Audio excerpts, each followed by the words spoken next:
Assalamualaikum warahmatullahi wabarakatuh. Perkenalkan, nama saya Lausia Samanta Putri Anianto dari kelas 10 MIPA 5. Di sini saya akan menjelaskan tentang bakteri. Untuk menyingkat waktu, mari kita simak video berikut ini.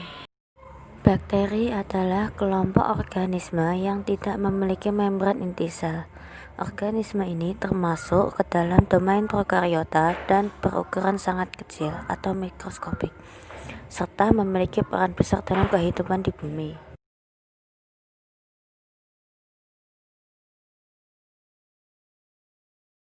Bakteri yang berbentuk kokus dibagi menjadi 6, yaitu monokokus, diplokokus, tetrakokus, sarkina, streptokokus, dan staphylococcus. Monokokus yaitu berupa sel bakteri kokus tunggal yang hanya terdiri dari satu sel.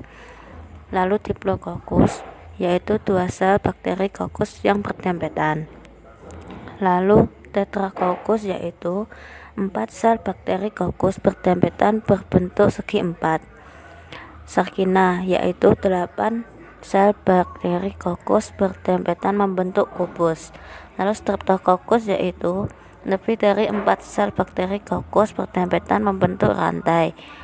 Setelah itu staphylococcus yaitu lebih dari 4 sel bakteri kokus berdempetan seperti buah anggur. Bakteri berbentuk basil. Bakteri berbentuk basil terbagi menjadi 3 jenis, yaitu monobasil, diplobasil, dan streptobasil. Monobasil yaitu berupa sel bakteri basil tunggal. Lalu diplobasil yaitu berupa 2 sel bakteri saling berdempetan. Setelah itu streptobasil yaitu beberapa sel bakteri basil berdempetan membentuk rantai. Bakteri berbentuk spiral. Bakteri berbentuk spiral juga terbagi menjadi 3. Spiral yaitu bentuk sel bergelombang, sedangkan spiroseta yaitu bentuk sel seperti skrup. Lalu vibrio yaitu bentuk sel seperti tanda baca koma. Jika kita perhatikan pada gambar, kita bisa membagi struktur pada bakteri menjadi 2, yaitu struktur luar dan struktur dalam. Struktur luar terdiri dari dinding sel, kapsul, membran sel, flagela, dan pili. Sementara itu, struktur dalam terdiri dari sitoplasma, nukleoid, ribosom, dan plasmid. Bakteri bereproduksi dengan 2 cara, yaitu reproduksi akseksual dengan pembelahan binar dan reproduksi seksual dengan konjugasi, transformasi, dan transduksi. Reproduksi aseksual. Bakteri mengalami reproduksi aseksual dengan cara pembelahan binar, yaitu pembelahan dari 1 menjadi 2 sel dan seterusnya.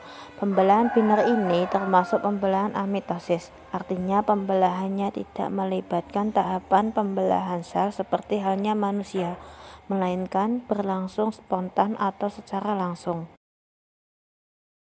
Lalu reproduksi seksual. Reproduksi seksual bakteri bisa terjadi melalui mekanisme rekombinasi gen melalui 3 cara, yaitu konjugasi, transduksi, dan transformasi.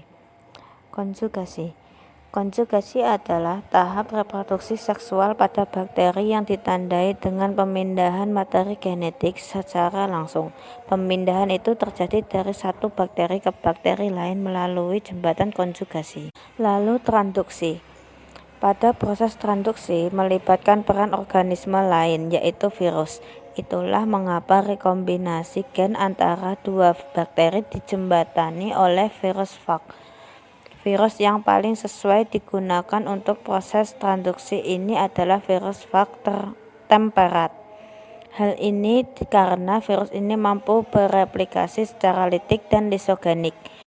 Lalu yang ketiga yaitu transformasi. Jika pada konjugasi, bakteri akan memindahkan materi genetiknya melalui jembatan penghubung, maka transformasi tidak demikian. Pada transformasi, materi genetik akan dipindahkan oleh bakteri secara langsung atau tidak melalui jembatan penghubung.